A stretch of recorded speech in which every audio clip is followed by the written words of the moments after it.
Leah Gledhill, and joining me today are Yumna Rizvi and Sarah Yager to discuss militarized counterterrorism-based foreign policy in the United States and how it impacts the rest of the world. Sarah, Yumna, how are we? Hi, very well, thanks. We are good. Well, I'm thrilled to have y'all on the podcast. For those who don't know these folks already, Yumna and Sarah have a wealth of experience and knowledge to share on the makings and pitfalls of a counterterrorism based foreign policy.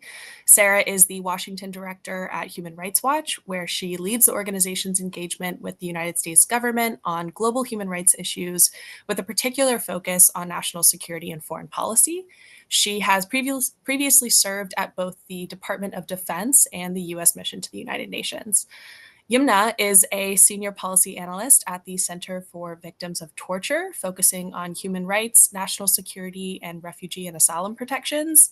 She previously served as a human rights expert with Huqooq-e-Pakistan, a joint project of the European Union and Pakistani government aimed at improving the country's compliance with international treaty obligations. So, y'all recently published a piece in Lawfare entitled Counterterrorism Copycats. You write that the United States cannot promote democracy and human rights abroad while it remains a model for a militarized and counterterrorism based foreign policy. My first question for y'all is simply how did you two come to write this article? I'll start off with that. Yeah. So as a Pakistani American, but also as someone who's worked there for, Pakistan, worked on Pakistan and there for 5 years, I follow Pakistani politics and human rights quite closely still. And there's a lot of going around the ousting of former Prime Minister Imran Khan. And when he was arrested on May 9 of last year, his supporters, took to the streets in protest, which turned violent, and they vandalized, also attacked military facilities. In that aftermath, the government at the time called it Pakistan's 9/11 and moved to declare Imran Khan's political party as a terrorist group.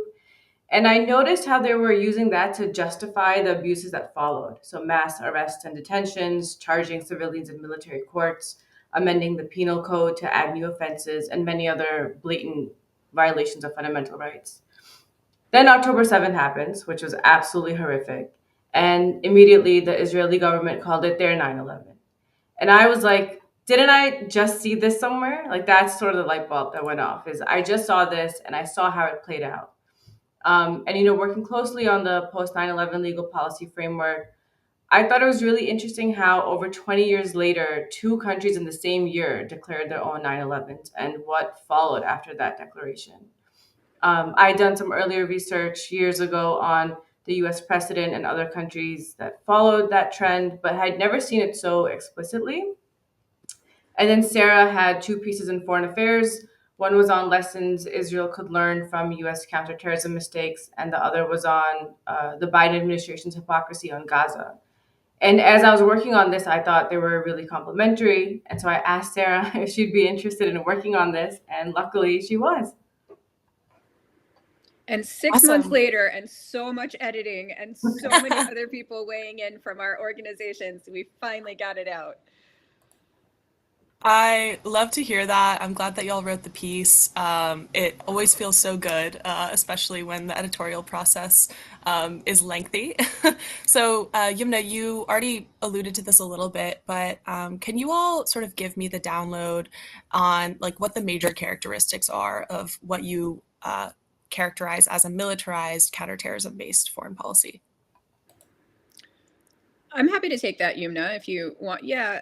So this is something that I think our community being human rights folks and also national security people, have been looking at for 20 years. Like the United States experienced 9/11 and all of a sudden was on a very militarized war footing. We have to go everywhere. We have to send our forces everywhere. We need to, dominate Afghanistan and Iraq, and we need to use our bullets and bombs instead of, or at least prioritized instead of diplomacy. And, I think a lot of us, at least who experienced 9/11 and then the extreme reaction of toppling the Taliban government in Afghanistan, have been looking at that thinking, could it have been a law enforcement operation? Could it have been something different? And along with that questioning, I think just came an understanding that US government policies, the bureaucracy, the way in which policy was made, all became about counterterrorism. And so it wasn't just our forces on the ground everywhere. It was also back at the White House, the State Department, the Department of Defense, USAID, Treasury, Commerce.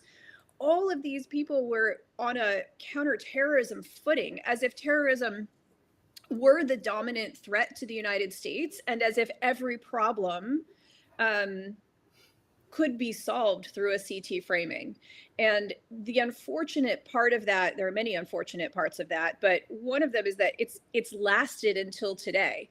So you've got conflicts in the world, problems in the world, great power competition, and even still, decisions are being made through a counterterrorism lens that really prioritizes military action over pretty much everything else.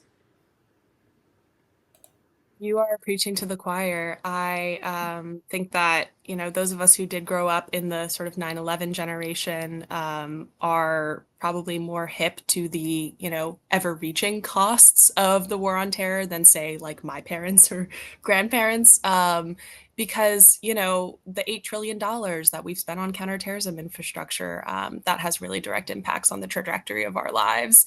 I'm curious, like, why do you think there was this shift? You talked about, would a law enforcement approach to 9/11 have been more effective in sort of, addressing any threats posed to the United States? It strikes me as interesting that, the perpetrators of the 1993 World Trade bombings were brought to justice through law enforcement. And so, why do you think that shift happened? Can we really chalk it up to the Bush administration being reactionary?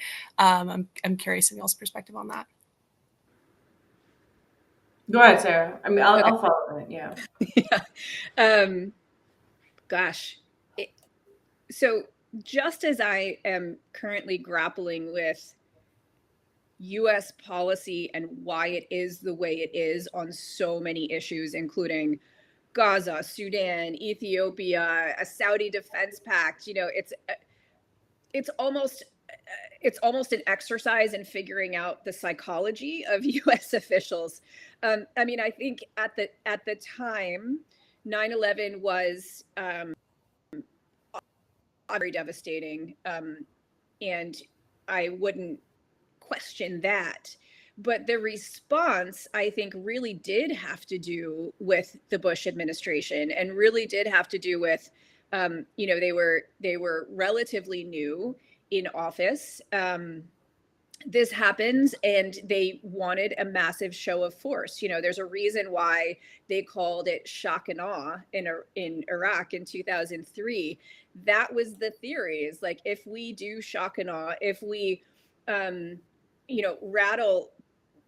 rattle them enough, terrorists, other regimes, whomever it is, then they'll stop doing this thing to us. And of course, there were all of these other political ends that they wanted to get to, lots of other rationales, like that, we've heard so much about George W. Bush and wanting to get back at Saddam Hussein for his father, and that, like, there are all of these other things, but I feel like there's not just one of those things that could explain why you use your military to completely dominate a country and cause all of those civilian casualties, why you would allow for torture, why you would allow for arbitrary detention and CIA black sites, all of the abuses that we saw from CT. I really do think that we need a team of psychologists to do an Afghanistan and Iraq study group, in addition to national security experts. No, I agree. And I think that in addition to just like the psychology of who was in leadership at the time, I really do think it also goes back to the idea of the US, right? This sort of American exceptionalism. How does the US not respond to something like 9/11 except in such a very reactionary and forceful way to put everybody else off? And I think that Sarah, you talks about the shock and awe. I think like once the machine starts running, it has to run. You have to continue to do other things like that to justify what you are doing. You can't just say, "Oh, we did it. Sorry, we realized that was wrong. Now we have to step back." You have to continue to do it, and you continue to justify it. You see more and more resources, despite these 20 years, being diverted to places like DOD and taken away from other institutions of the US. Absolutely. I recognize that was a big question, so thanks for bearing with me, folks. Perhaps a more incisive one is, what are the obstacles to the United States abandoning this approach to foreign policy? And there are many, but particularly as folks that are in the advocacy and human rights community in DC, like what are the things that, you know, generate friction, I suppose, in your daily work life? Well, I think one of the first things is that US officials need to actually recognize that they are looking at everything through a counterterrorism lens. And I think they haven't been willing to do that. There have been some improvements around the margins. So we in civil society will go to the White House and we'll say, this executive order on X, can you make sure that, it includes civilian harm in the following ways and that the CIA is held accountable for the following thing? But it's not a major reset on what foreign policy should be, what America should be in the world. We haven't had a president who's been willing to do that. And I think the first step would be to recognize that it actually needs to happen. The second step is telling the American people, look, we've been at war for 20 something years, 23 years.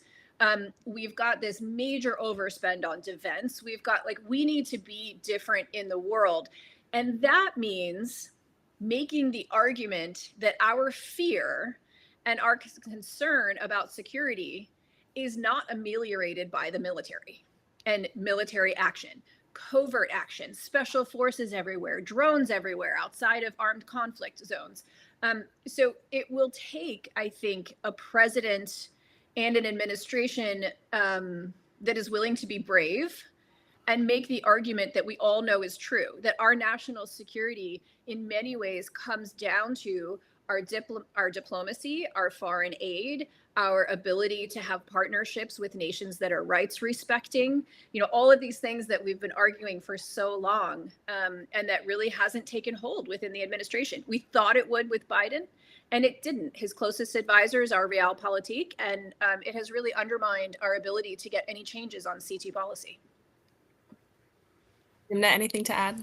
Yeah, I mean, I'm just going to go back to, I think, an earlier point of the fact that it is also psychology, right? You can't afford to or want to look weak. A lot of that, I think I saw this year with how they handled Guantanamo. The plea deal that was made for the 9/11 case, then immediately revoked by Secretary Austin, I think really goes to show that there's so much pressure around the U.S. like not wanting to look weak in front of terrorists that again it feeds back into the, well, you've created this, now you have to justify it and you can't look weak because of what people are going to say, and so you have to come down as hard as possible. Despite the cost, their costs aren't a deterrent. They're happy to spend millions, hundreds of millions of dollars on keeping things like Gitmo open while saying they want to close it, but the moment you come to like a chance to actually close it, you step away from it. It reminds me of things like, even I think in the Obama administration, I think Robert Gates said something like, "We can't kill or capture our way to victory." These are things people have been saying for so long, and I was really interested, in wanting to hear Sarah's perspective on this as someone from like a former government official, former DOD, on why doesn't it get changed despite so much noise coming from inside the house. I think a really critical piece for me is the fact that there are actually like tangible detrimental security impacts of this counterterrorism infrastructure. Like we know that we're really bad at training and equipping. We really know that that kind of engagement in countries throughout Africa has actually increased the threats of terrorism in various countries there. We've seen terror attacks rise over the course globally over the course of the war on terror. There's this real backlash effect, and it does, uh, it is very clear to the folks inside the house, and I think the public at this point. It's like we are deluding ourselves into believing that the same old will produce different results, which is, in fact, the definition of insanity. I want to go back to something that Sarah mentioned a few minutes ago about sort of, the new threats new threats, that's not the best way to put it. Um, the new challenges that we're seeing in the foreign policy space in national security discourse in DC. You mentioned great power competition, and I'm curious how you all see, this so-called great power competition impacting efforts to pivot away from a counterterrorism-based foreign policy, if at all. I would say there may be a slight pivot away from counterterrorism and dealing with great power competition, but there is no pivot away from militarization. What I mean by that is the great power competition seems to play out in the United States in sort of, let's say, mid-level powers. So India, Saudi Arabia, UAE, Egypt, saying, Philippines, I could go on, saying, hey, United States, if you don't give us X and the most, the biggest defense package we've seen and the most advanced technology, we're going to go to Russia, we're going to go to China. Now, I think a lot of those, Simpson actually had a really great report on this about security partners and whether that's a legitimate threat. It seems kind of not to be. Like, who wants Chinese weapons that are going to break down in a year, that are inoperable with the ones that you currently have? Like, there are all sorts of arguments against this, but the mid-level powers are really playing this up. And I think the United States is, at least this administration, has been pretty timid about pushing back and kind of believing them and saying, okay, so Saudi Arabia, we will create not even a defense pact, but a defense alliance with you in which we are actually going to protect you if you come under threat. This is unprecedented and remarkable. So it really becomes all about weapons, security assistance, and military might around the world in order to compete with Russia and China. Yeah, I just finished Ollie Wine's book, Great Power Opportunity from International Crisis Group, and he talks a lot about this. And the thing that struck me about the book is the focus on domestic renewal and not, militarily competing with other countries like Russia and China, but instead making democracy look really good. Like just focusing on making the United States a really appealing country. There's all this hullabaloo about population decline and what have you. But, I think one of the biggest crises we're going to face in coming decades is the fact that people are increasingly skeptical of coming to the United States. Why? Because of the dangerous rhetoric about immigrants in this country. I think that is, something that really feeds into this conversation because it requires that we focus on domestic renewal and not, throwing all of our money in the military in a competition to produce weapons of war. But I'm curious in sort of thinking about how a counterterrorism-based foreign policy interacts with this sort of conversation around great power competition and renewal. You all talk about, we can't be the arbiter of democracy as this continues. So can you talk a little bit about sort of the attacks to democracy throughout the war on terror, like what this counterterrorism infrastructure does to democracy? I mean, I think erosion is clearly one of the biggest things, right? Because you start off from violating fundamental human rights. And if you're in the US, we've largely seen throughout the war on terror has supported autocrats, military dictatorships that will hammer down on their own population. That, we talk about how Nigeria's counterterrorism law that's now then used against their minorities, or in other countries, how terrorism and counterterrorism laws are just abused by those in power. Ultimately, that ends up, you shrink civic space. There's no freedoms anymore. There's no, then you don't have a healthy democracy. You don't have anything. And is that the precedent that the U.S. then wants to set itself as we are spreading the seed of democracy by supporting military dictatorships around the world in the name of counterterrorism? You're not doing it here either. The way law enforcement here has been militarized, the 1033, 1122 programs, all that's happened domestically with Muslim and Arab, brown, black communities. How do you think of a democracy here when we're being surveilled or our mosques are being, we have informants everywhere? Again, not a democracy.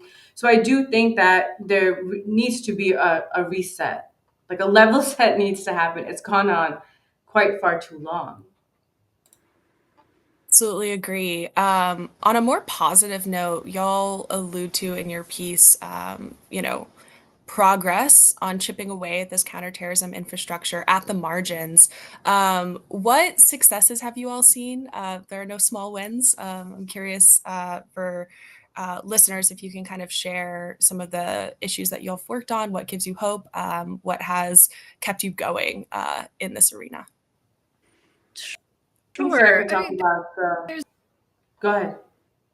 There's a lag. yeah, were you going to say the Pentagon civilian harm mitigation? Yeah. I was gonna say Sarah could talk about the civilian harm stuff. Yeah. I mean, I think, okay, so it's a challenging story to tell because there are so many ups and downs, and we're currently in a down. So let me just start. On October 6th of last year, I was so pleased with Secretary Austin, our Secretary of Defense, and his efforts to finally institutionalize civilian protection lessons learned. I know this is going to sound really wonky, so I'm going to try to. Oh, your audience is wonky. Let's Feel right. free to be wonky. Okay, so I'll be wonky. Institutionalize all the lessons learned and best practices over 20 years of counterterrorism, and that was essential because over time, particular commanders, particular units would learn things about how to not kill civilians in various places. And then the next operation would come about and they would forget them, or it would be a different commander, different unit. And it was just silly over the course of 20 years. And it really meant that civilians were being killed who shouldn't have been, we did not need to lose those people, real humans. And caused so much suffering. And so Secretary Austin came into his position and said, all right, we're not going to do this anymore. We're going to actually institutionalize civilian protection. They now call it civilian harm mitigation. And as of, as I was working on this, there were zero people at the Department of Defense that were focused on civilian protection as their full-time job. Now there are over 200. Like it is actually a thing. And once you get a thing started at the Pentagon, it never goes away. Like this, which is, what we're talking about with CT. It's like it never goes away. But in this case, it's very good. It's never going to go away. Now, so as of October 6th last year, I was very excited about this. As of October 6th this year, even as of October 10th of last year, I think that the entire enterprise has been thwarted because of what is happening in Gaza and the unconditional U.S. support to the IDF, one of the most sophisticated militaries in the world that could, if it wanted to, minimize civilian harm. And one of the big tenets of this civilian harm mitigation institutionalization that's happening at the Pentagon is that they wanted to go proselytize this around the world to security partners. And that was really exciting because it was a sort of civilian protection movement led by the Department of Defense. Like, let's get everyone on board with these best practices and lessons learned. My guess is that the United States will be laughed out of quite a lot of conference rooms going forward because of how it has hitched its wagon to Israeli conduct in Gaza that is clearly not about civilian. It's incredibly bad. Some stories of hope. Stories of hope. I mean, I did when was it, in August? The day the news came out that the 9/11 case was going to get pled out, and then 48 hours later, that hope was gone. That it's not going to happen. But I think over time there has been, again, small wins. The McCain-Feinstein amendment in the FY 2016 NDA on the Army Field Manual and banning torture and using that Army Field Manual as standard for all U.S. interrogations. The AUMF repeal efforts, Obama's executive orders, the Sissy report that's still classified. It'll be 10 years since it's been made. I don't know. I think you have to find the little glimmers of hope when you can. It's incredibly unfortunate that they really are just glimmers and they go away just as fast. But I yeah. Well, good listening there. I'm going to ask you to elaborate a little bit on the Army Field Manual on the Obama EOs for those who aren't aware, maybe don't work in the human rights foreign policy space. Yeah, so the Army Field Manual on Interrogations through the McCain-Feinstein Amendment was made to be the single standard for all U.S. government interrogations. So any person in the custody or under effective control of the U.S. or detained in a U.S. facility in any armed conflict can only be subjected through interrogation techniques authorized by that manual.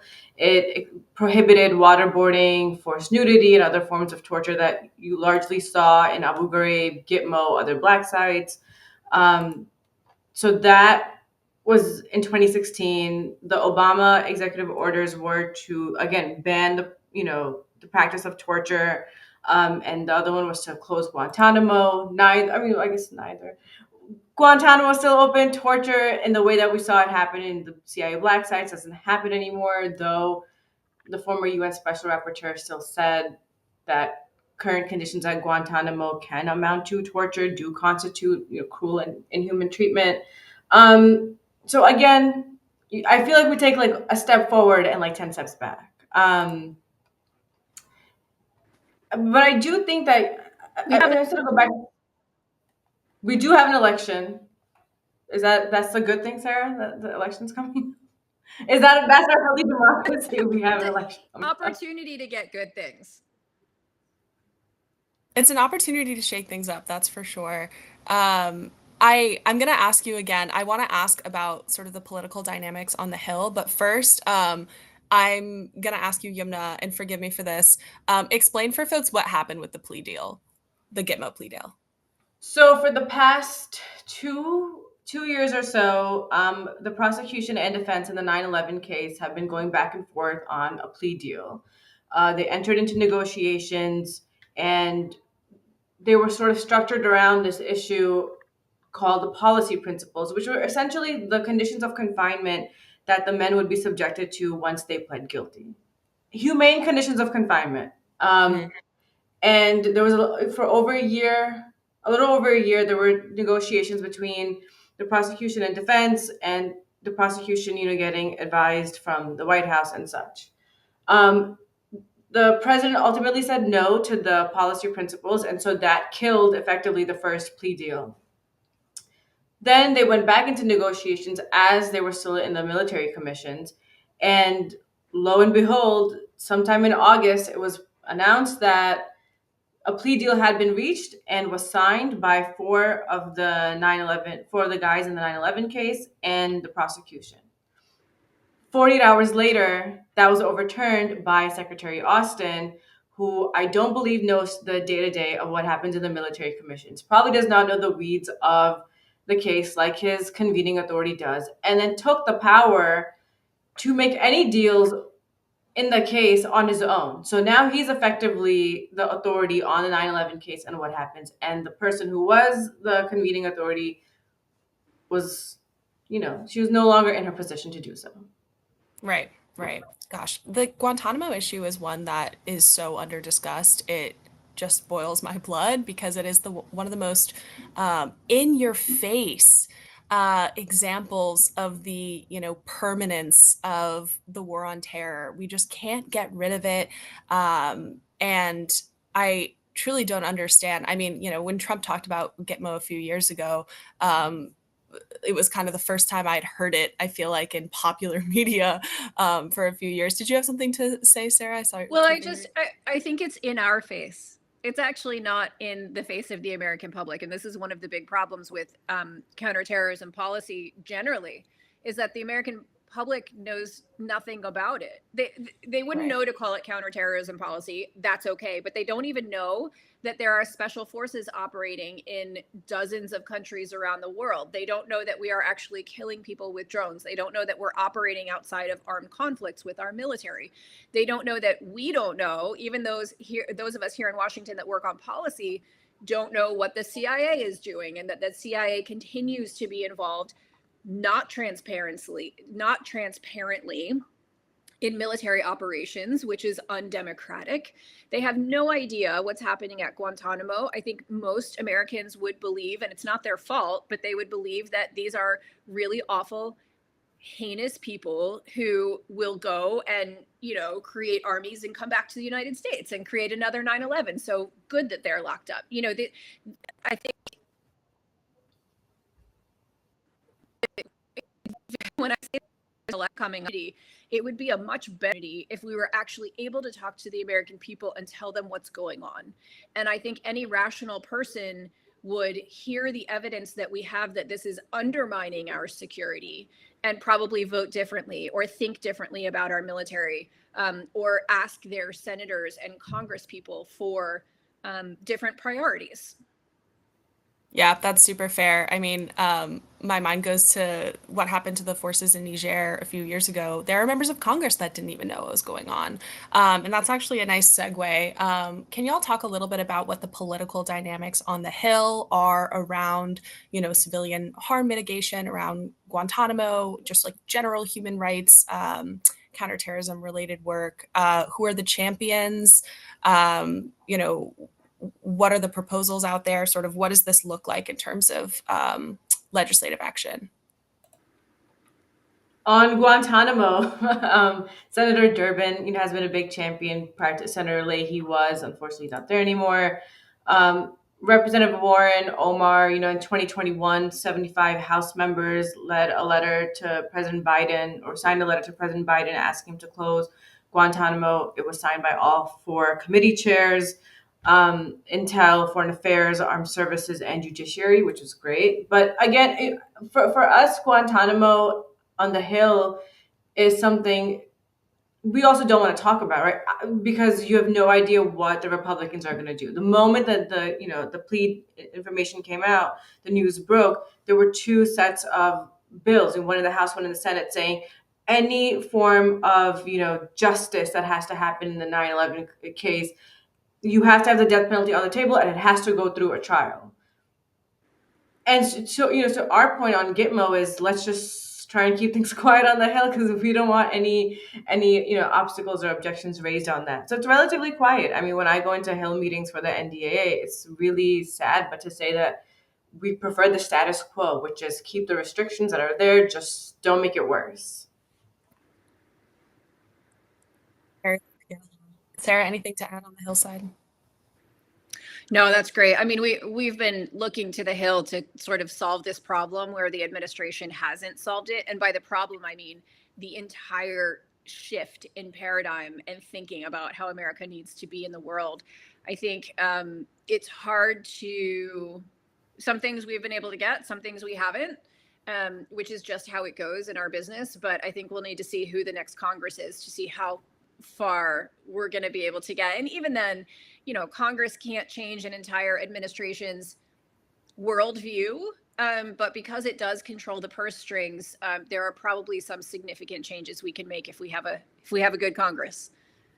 Yeah, no, that's the big challenge, right? Is trying to do like incremental policy change when the overall strategy, the overall approach to foreign policy remains the same. Um, you know, the core issue is, in fact, militarism, as you all write.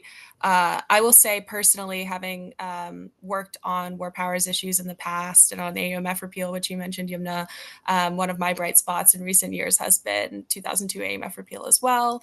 And also just having members of Congress like Sarah Jacobs, who, goes up into the committee hearings and says, like, look, I was, a kid when this happened. Like this, we have been out of this country for a very long time, except for our troops that are in Iraq and Syria.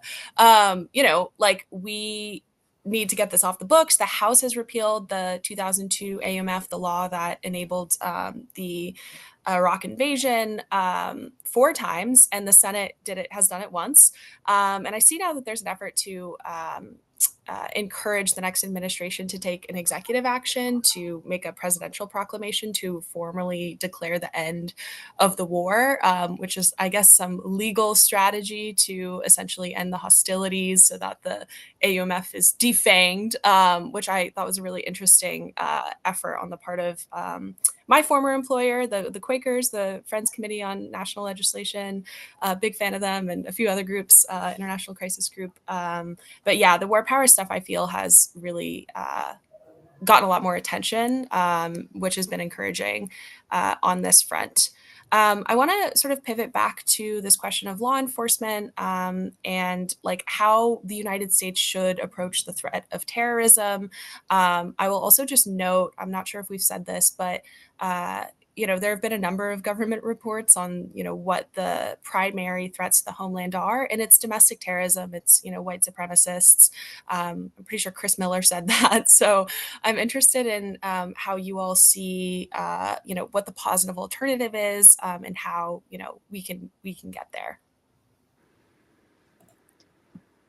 Yeah, I mean, so all of that is great, right? The law enforcement supporting that, intel gathering, financial sanctions, and things like that. They've been successful in disrupting terror plots, securing convictions through federal court processes. We saw this play out earlier this year when I think some Pakistanis were captured, allegedly transporting weapons from Iran to Yemen. They're now being, I think, charged and like processed through federal court. And I think this is from your report, Julia, or FCNL's latest report, that at least 113 terrorism suspects have been captured abroad and convicted. So we know that works. But I think I'll just go back to what we were talking about earlier, is that that's still not it's not the headline, right? It's not the spectacle that is a picture of someone being struck by a drone or the pictures of the guys in the orange jumpsuits. These deaths make headlines. Not, oh, well, we captured this guy, now he's sentenced to 10, 15, 20 years in prison. And so it just goes back to the sort of the level set that needs to happen, and how policymakers or folks in the administration really think of wanting the U.S. to be projected outwards. From a lot of, Ben Rhodes said in the 2021, I think it was the 20th anniversary of 9/11, on PBS, he talked about how immediately the Bush administration had made this narrative of us versus them. They are mad at our freedoms, right? They're attacking our freedoms. They're upset about our freedoms. Ben Rhodes talks about how when he joined the 9/11 Commission and he looked through bin Laden's fatwas and the lives of the hijackers, they were upset about U.S. foreign policy, U.S. supporting Saudi, U.S. support for Israel. None of that has changed. Right. And Right.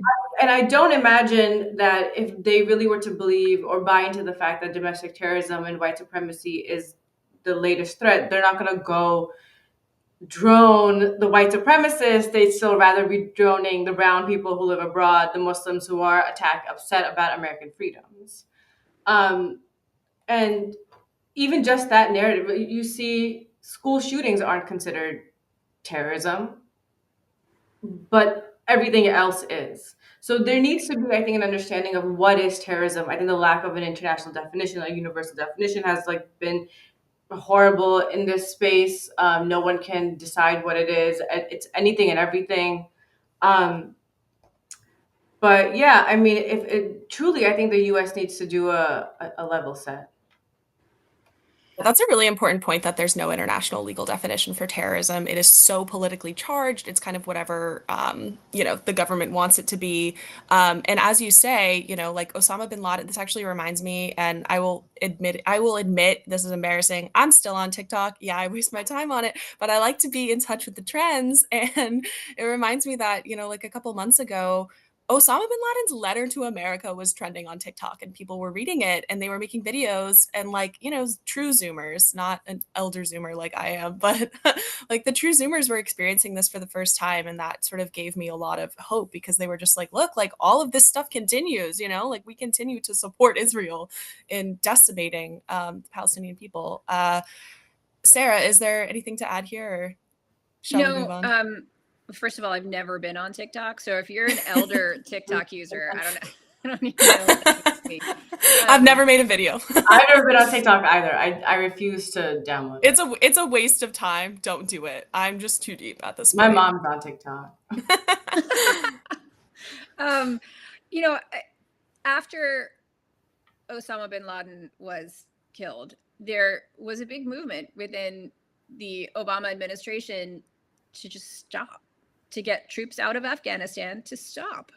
And I think those are the kinds of brave decisions that need to now be made. Like, as Yumna says, we need to level set. We need to do a review. Like, new administration. We will have a new administration come in, take a look at where all of our forces are, take a look at our military spending, take a look at, like, actually set up some sort of, I hate to be bureaucratic, but this is how things get done. Set up a task force or a working group to look at how we get off of a CT footing. And there are plenty of other options. I mean, Yumna mentioned that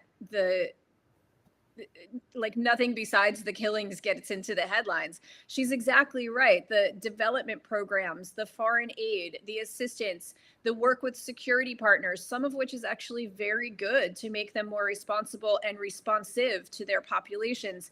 You know, none of this stuff gets into the headlines, but it's extraordinarily important and should be better resourced. And to say this is almost painful because we have been saying it for decades and decades, well before 9/11. Yeah. It Yeah. doesn't. I just want to pick up on something that Sarah just said about a new administration and a review. Um, I think Sarah, I would love your insight here because again, most of my work prior to joining CVT was on Pakistan. I never really worked on U.S. policy in this way. What I find so interesting about what's happening now and what I've observed in this past year is how central, like it is. It's such a central policy making, decision making process. I always had thought of it as, growing up as the Muslim brown kid, that we always, heard this narrative that people like us are not in the rooms. We are not considered experts, despite the fact that we have the lived experience, despite the fact that we're from the regions. We're not the experts. We're not in the rooms. They don't listen to us. Now you have people like Harrison Mann, Josh Paul, and so many others from, again, inside the house making the same points as we are, and that still goes unnoticed. Um, and the National Security Advisor has lived through the post 9/11 era also. And I'm so surprised as to see, how do you not see the glaring mistakes being repeated or that you are making? How they don't believe that this fuels anti-American sentiment like 2.0 from what we saw in Minaswa region happening now in Lebanon. I'm so flabbergasted. Like, it makes no sense to me. My mind goes like, It doesn't make sense to me either, and I could ramble about this for a long time, but one thing that strikes me in thinking about these sort of like, you know, turning points in history, um, we are seeing that now. We are seeing the administration and the national security establishment kind of invoke, 9/11 Pearl Harbor to rah rah for war. Literally, like that's what the National Defense Strategy Commission writes about. That's what all these other commissions write about in making the case to effectively mobilize for a war against China, saying we can't wait for the next 9/11, we can't wait for the next Pearl Harbor. And it really doesn't account for anything that we've done in the past, 2 decades of the war on terror, or, before then. Because the economy, society, the international order, like it is a different world. Yet we're actually just, invoking 9/11 Pearl Harbor, these like sort of uh, mobilizing events to uh, really double down on a strategy that has only failed us. Um, anyway, it's been very, very challenging to kind of pick apart that narrative because it is one that the American people have had thrown at them for their entire lives and for generations. It's basically brainwashing. Julia, Um, I think within the administration, there are there's a lot of planning being done for a conflict with China. I don't mind Yeah. that. Planning should be done. You should be ready. You should have contingency plans. But I think when that planning begins to overtake the diplomatic efforts to prevent a conflict, or when the resources are misallocated in that way, or everyone just, begins to think that, of course, a conflict is imminent, that's when we really get in trouble. Absolutely. Yeah. Thank you for capturing that nuance. So you all end your piece with a quote from 9/11 Families for Peaceful Tomorrows. Tell us a little bit about the folks in your coalition and civil society that are working to advance a more just and accountable U.S. foreign policy. Yeah, I mean, it's across, party lines, and it's across people. It's not just folks who come up in the human rights space. It's former veterans. It's families of, it's military families who have been advocating for this, who've seen the impact of it. It's other impacted communities from the region. It's like a motley crew, right? We're a bunch of people who are saying all of this is wrong, and like we got to fix this together. And your 9/11 Families for Peaceful Tomorrows has been really steadfast in being side by side with us from the jump. As part of this community and this coalition, they are with us in every single meeting, every single Hill meeting, admin, writing, interviews, whatever they do, and it's so. And yeah, I will say that when the plea deal fell through this time, my heart like just breaks for them, because they were talking about how they had emotional whiplash. I mean, 20 years, 20 plus years, you think that now we'll get some answers to what happened to our loved ones, and the administration, your government, just takes that right away from you. Um, yeah, so it's people from civil liberties, human rights, the Quakers. We love the Quakers. Different faith groups and different, folks from all different backgrounds who've been impacted by this. And people So within administrations. So we've also got, I've been so, like, our community, Yumna, is so remarkable. It's just the effort that they've put in, the ideas that they've had, the different ways that they've tried to get at this, and the fact that so many of them have been doing it for decades. And then you've got people inside various administrations, including Obama, Trump, and Biden, who are willing to work with us and try to get to the right place, and are pushing inside. And I think of them as human rights advocates, with a U.S. government hat on, but they're heroes as well. It's true. yeah, well, that's certainly encouraging, and it seems like the coalition has grown. I mean, I am no longer like squarely in the human rights space, but you probably wouldn't remember this, Sarah, but we interacted like 4 years ago when I worked for the Quakers. That's how I met Yumna as well, is like that Human Rights and Security Coalition. And honestly, like that community has strengthened for me despite not working for, an explicitly like anti-war group like the Quakers. So I've definitely really enjoyed the community, and that I think is what keeps me going in DC in the foreign policy world. So I have a couple last questions for y'all.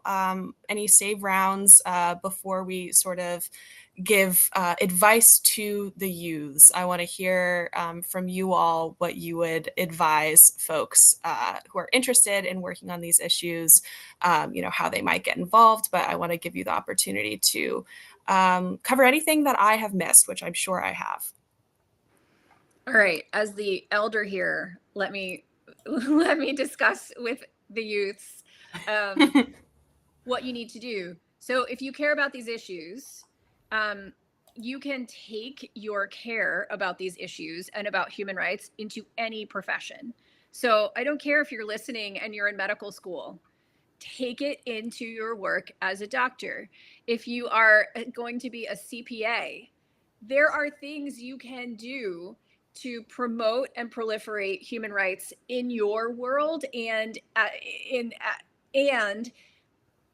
to help America be better in the world. And it could be as simple as voting, but there's plenty else that you can do. And for the young people who want to come into national security, human rights, humanitarian issues, humanitarian law, I would say, there's a lot you can glean from books, from your classes, from all of that.